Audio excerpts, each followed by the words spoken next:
આ બધું શું છે? આ બધા ખેતરના ઓજાર છે. અચ્છા.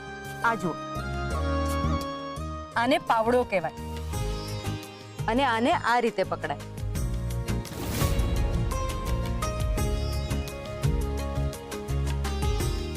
અને આ દાંતરડું છે, આને આમ પકડવા. અચ્છા.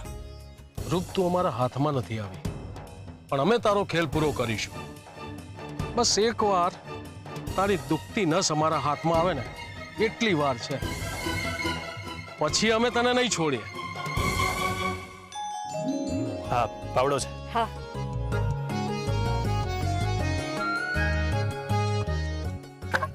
એક મિનિટ.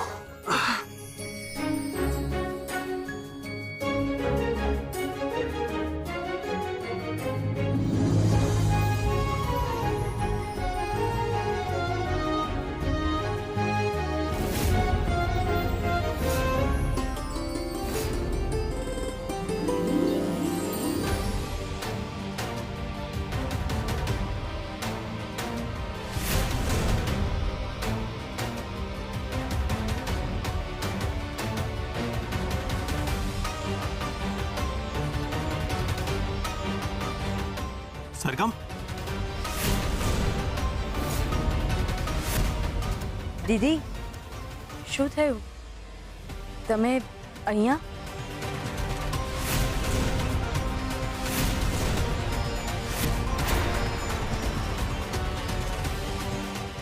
શોભ,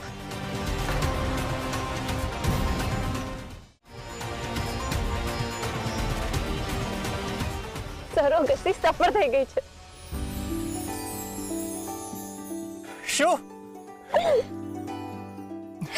હારું, આપણે બંને માં બનવાના છીએ.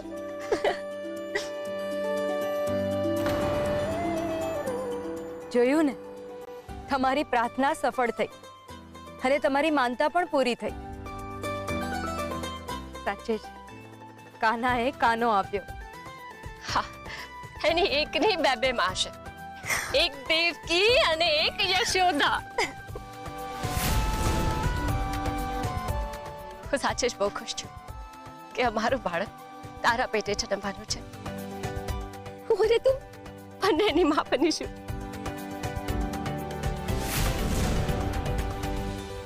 સાચે જો તું ના હોત તો આ શક્ય જ નહોતું. અને જો તમે ના હોત ને તો મારા જીવનમાં કંઈ જ શક્ય ના બન્યું હોત. થેન્ક યુ દીદી.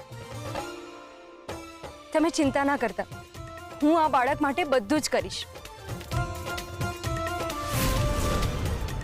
અને જોજો, હું પણ તમારી જેમ એની બેસ્ટ મમ્મી બનીને બતાવીશ.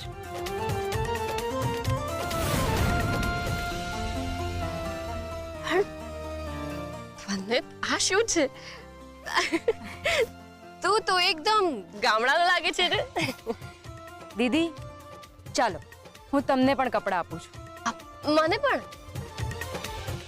જાઓ. ચાલ.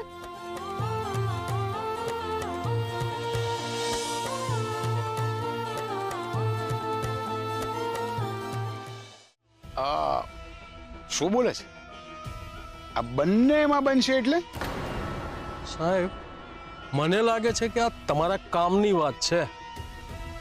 એટલે સાહેબ, તમે સાંભળ્યું નહીં કે સરોગસી સફળ થઈ?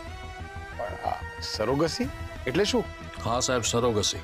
તમે જે રીતે કહ્યું હતું ને એ રીતે એની દુખતી નસ મળી ગઈ છે. રૂપના પેટમાં આ ભાઈ અને આ બેનનું બાળક છે, અને એ પણ રૂપના લગ્ન થયા વગર.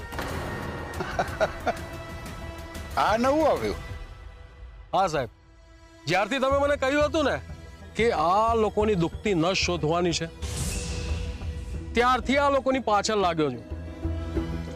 અને જ્યારે દવાખાનામાં જઈને તપાસ કરાવીને ત્યારે ખબર પડી કે આને સરોગસી કહેવાય.